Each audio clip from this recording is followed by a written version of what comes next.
I found it quite interesting that right after making that video where I mentioned Midnight, the sidechain being developed by Cardano, which is going to have inbuilt shielding and data protection and privacy in the blockchain to help protect our personal data, I see the story about the world's largest hack in human history, where billions of credentials were hacked.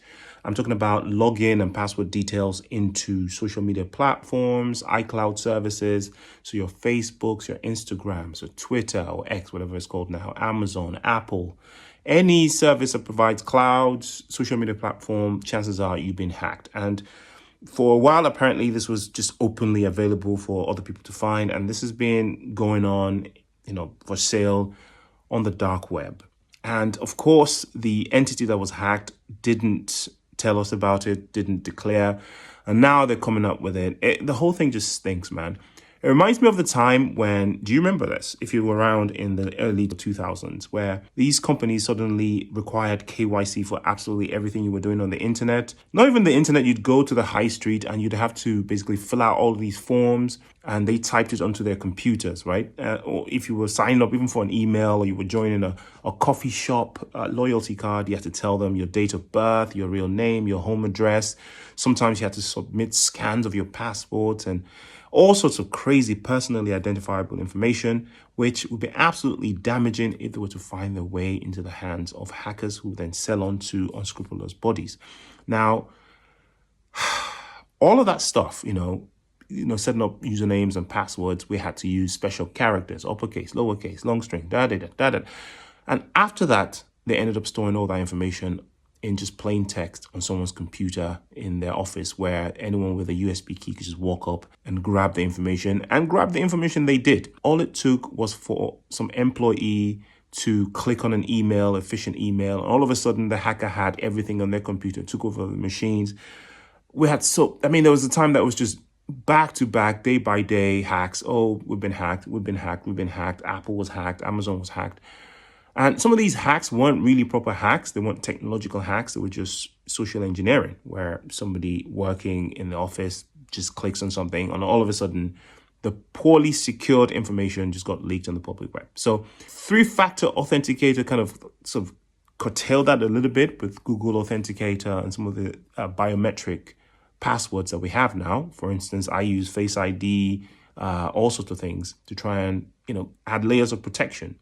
But, at the end of the day, some of that information that we do submit after signing in and logging in and all that sort of stuff is still not well kept in the servers that they're living in.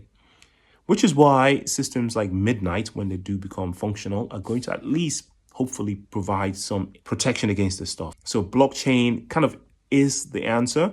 Internet computing, that's another a platform that's going to maybe help us a little bit obfuscate some of the data, protect some of the data. After this, actually, I'm going to be looking at getting some internet computing ICP tokens. That is if they haven't merged with other tokens. I think weren't they merging with 3 other tokens to form a super token, some sort of AI conglomerate? But I've got to look into that. But, any AI based or blockchain based system now that provides data security is going to be a big limelight going forward from this massive hack. Like I said in the beginning of the video, I've actually gone around and changed all of my passwords to my iCloud, to my whatever.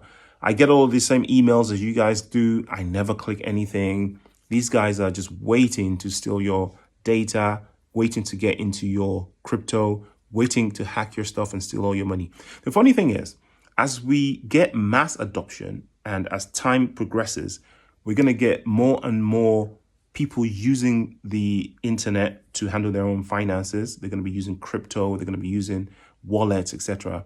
And as more and more people come on, more and more less sophisticated, less savvy people when it comes to, the internet, when it comes to crypto, security, two-factor authentication are going to be coming online. We're going to have people that don't know how to use VPNs, people who don't know how to obfuscate their passwords, people who are using devices that are compromised, maybe people that are logging in from parts of the world where, they're sitting on ISPs that are watching their moves.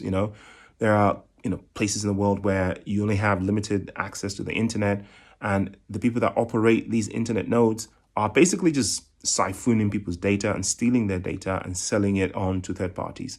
So we're going to get more and more people come online like this. And it's going to be a bonanza for these hackers who are very savvy, very intelligent, very knowledgeable about the technology. And I mean, with crypto, it's quite easy to disappear, take the money anonymously and just vanish. Unless it's a big heist of a well-known organization with lots of resources to trace the crypto, if it's just an average Joe who logs into his computer, clicks on a weird, dodgy download, his computer gets overtaken by a virus, it then types in his key phrase and there's a keylogger on his machine. Now the hacker has a key phrase and they disappear with his crypto. There is no way, there's no coming back from that, right? No one is going to help you trace that. You don't have the resources. You know, the hacker doesn't even have to use any of the complicated mixers or anything. They just need to trade it out in some DeFi exchange, some DEX, and they're gone. That's your money gone. And we're going to see more and more of that. And now with AI, you know, there are AI agents now that are being spawned that are hackers. So AI hackers are going to be better than human hackers. They're not going to be, you know, they can respawn themselves. They can mix crypto across different wallets. They can sign up for wallets on the fly, move things around, and they're relentless. They don't need any sleep. They don't need any rest. We are arriving in very dangerous waters, man. So it's kind of bleak, but at the same time, you can protect yourself. Make sure you're not a low-hanging fruit because, again, these guys usually go for low-hanging fruits. Protect yourself, make yourself not vulnerable to these people or make yourself more difficult to hack. Make sure you master 2-factor, 3-factor, 4-factor authenticator. I would advise using biometrics, whether it be your fingerprint or your facial scan or whatever. I know some people have qualms with that, but that might just be the only way you can protect yourself from these hackers because, you know, text passwords and, you know, some of these keychains are now hackable once it's sitting on your iCloud and that they have your iCloud, now they've hacked it. Okay. So as these hackers are working hard, obviously this company is also working hard to give us ways to secure ourselves from these hackers. It's been an arms race since the beginning of the internet, right? And it would always be here. You know, when quantum computing comes, we're going to have quantum hackers hacking the blockchains. And at which point the blockchains would have had to step up with quantum protections of their own, right?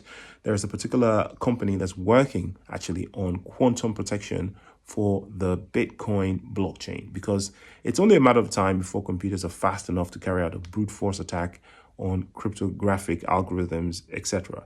But at this point, again, because it's an arms race, the technology would be available to protect Bitcoin, to protect XRP, protect all these blockchains from these unscrupulous actors. Yes, for those of you wondering, I did hack off all of my hair. It's actually starting to grow back a little bit now. I completely went skinhead in honor of the hottest day of the year so far.